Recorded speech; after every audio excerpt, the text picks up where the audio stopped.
आंचल शर्मा जी, दिल्ली से। राधे राधे। राधे राधे महाराज जी। महाराज जी, प्रतिदिन ऑफिस में जाते हैं, जो हमारे लंच जब हम करते हैं तो महाराज जी उस समय हम भोग कैसे लगाएं? महाराज जी ऐसी स्थिति है। भावना के द्वारा। सर्वत्र भगवान है तो हमारे अंदर भी भगवान है। ये बात तभी सिद्ध हो सकती सर्वत्र जब हमारे भी अंदर है। तो अगर हमारे घर में ठाकुर हैं और घर में हम पा रहे हैं तो पहले उनको पवा के पा रहे हैं, और यदि हम कहीं बाहर हैं तो हम आंख मूंदें, अपने हृदय के ठाकुर को प्रेरित करें कि प्रभु अब हम पा रहे हैं, आप पा लीजिएगा। राधा वल्लभ लाल की जय बोला और बस पाना शुरू कर दिया, वो भोग लग गया। समझ रहे ना? हम भगवान का जो ही अहम वैश्वानरो भूत्वा प्राणी नाम देह माश्रिता, भगवान कहते मैं वैश्वानर अग्नि के रूप में समस्त प्राणियों के हृदय में विराजमान होकर उनकी जठराग्नि बनकर अन्न को पचाता हूँ। तो पचाता कौन है? भगवान ही तो पाते हैं। अहम वैश्वानरो भूत्वा प्राणी नाम देह माश्रिता, तो भगवान ही पाते। तो हम उन्हीं को अर्पित करेंगे, हे भगवान अब आप भोग लगाइए। पा रहे हैं और सोच रहे हमारे हृदय में बैठे हुए भगवान पा रहे हैं। ऐसा महाराज जी, कभी हम गृहस्थ में हैं तो 2-4 दिन के लिए बाहर जाना पड़ता है, तो ऐसे में सेवा कैसे करें? क्या ठाकुर जी को साथ ले जाएं क्या? अगर सुविधा सेवा की है तो ले जाओ, अगर सुविधा नहीं है तो मत ले जाओ। नाम साथ रखो। नाम जो गुरुदेव ने दिया, मान लो राधा राधा राधा जप रहे हैं, यही सेवा हमारी है। बाहर पता नहीं स्नान करने को मिले कि ना मिले, उनको स्नान कराने को मिले कि ना मिले, तो घर में सुख सुविधा पूर्वक उनकी सेवा होती रहे। हम बाहर जा रहे तो नाम और रूप घर में छोड़ दिया और नाम अंदर, राधा राधा राधा राधा। तो हम पानी भी पिए तो राधा नाम लेकर पिए, अंदर हृदय में ठाकुर जी हैं। भोग भी पाए तो शयन भी करने जा रहे तो आओ ठाकुर जी हमारे साथ शयन करो। अपनी भावना में ही तो ठाकुर जी है ना। हाँ, तो भावना से। महाराज जी, कुछ गृहस्थ जन ऐसे भी हैं जिसकी पूरा परिवार को एक साथ जाना हो कहीं, तो फिर ठाकुर जी ले जाना पड़ेगा।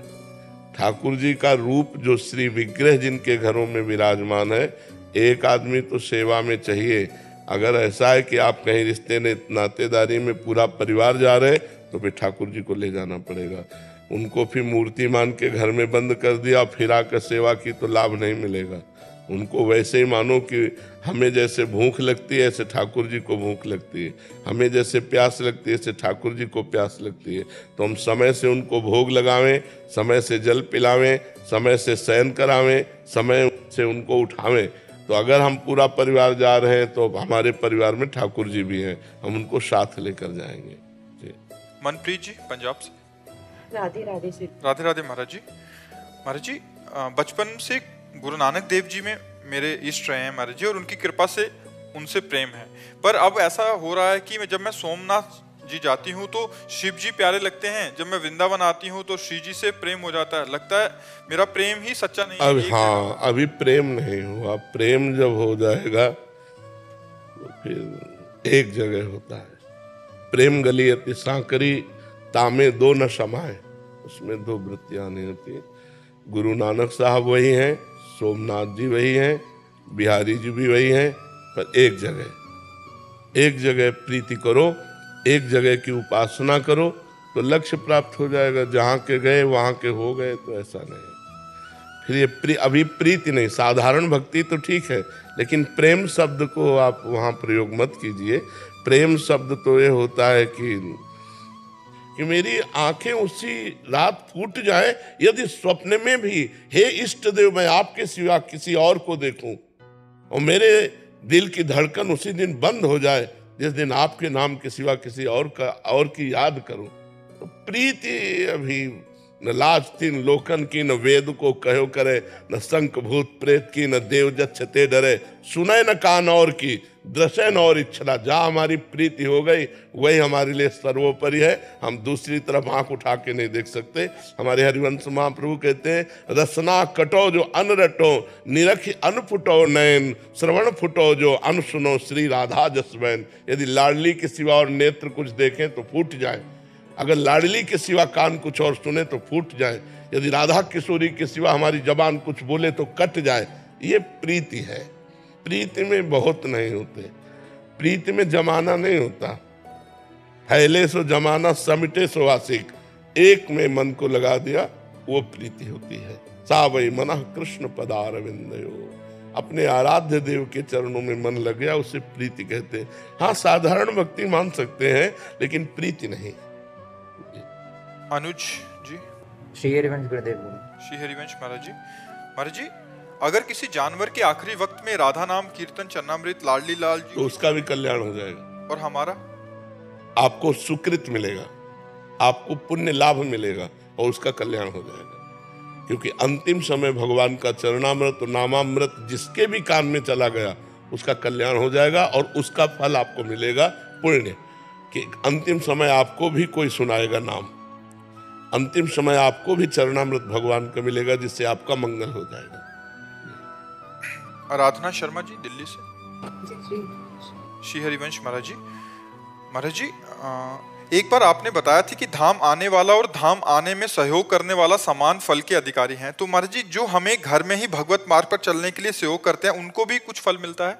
हाँ, पारिवारिक कर्ता, प्रेरक, अनुमोदन, चाहे पाप कर्म हो या पुण्य कर्म हो, तीनों को बराबर फल मिलता है। जैसे पाप कर्म में है तो तीनों को भागवतिक विधान में बराबर दंड मिलेगा।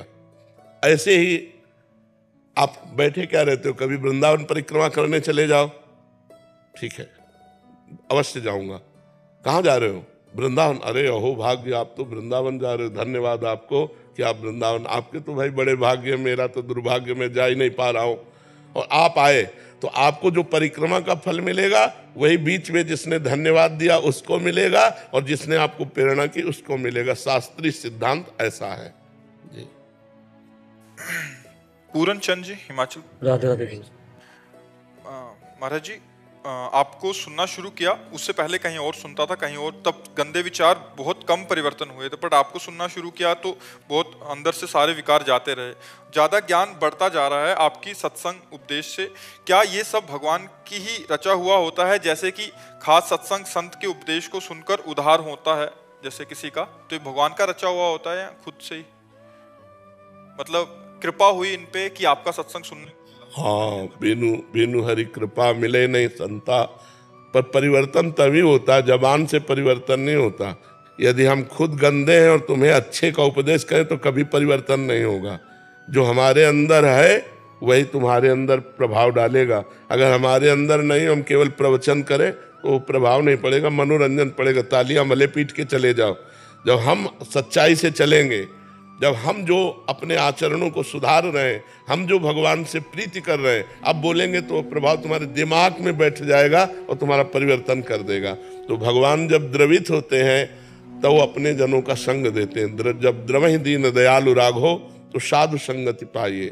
जब भगवान कृपा करते हैं तो संतों का संग मिलता है, और जब संतों का संग मिलता है तब जीवन का रंग बदल जाता है। यही है संत संग का परिणाम। यदि हमारा जीवन परिवर्तित नहीं हुआ तो सत्संग क्या? सत्संग के लिए कहा है, तात स्वर्ग अपवर्ग सुख धरी तुला एक अंग, तूलन ताहि सकल मिल जो सुख लव सत्संग। स्वर्ग के सुख और मोक्ष के सुख को भी सत्संग के आगे लघु कर दिया। तो क्या सत्संग? जो हमारे नीच कर्मों से हमको उबार करके अच्छे कर्मों में लगाकर भगवान से प्रीति करा दे, उसी का नाम सत्संग है। यदि प्रवचनकर्ता का उद्देश्य रुपया है, प्रवचनकर्ता का उद्देश्य मान बढ़ाई है, प्रवचनकर्ता का उद्देश्य भोग है, तो वही उद्देश्य तो आप लोगों के भी है। रुपया मिले, भोग सामग्री मिले, मान बढ़ाई मिले, तो दोनों तो एक जैसे हो, तो परिवर्तन कैसे होगा? परिवर्तन तब होगा जब एक का उद्देश्य हो भगवान, और उसके वचन से जब हम सुनेंगे तो हमारा परिवर्तन हो जाएगा। भले उसमें शास्त्रीय शब्द न हो, भले ग्रामीण शब्द हो, सहज शब्दों में बोल दे तो तुम्हारा कल्याण हो जाएगा। क्योंकि वो सच्चाई से भजन मार्ग में चल रहा है, वो भगवान का निज जन है, तो उसका प्रभाव पड़ेगा।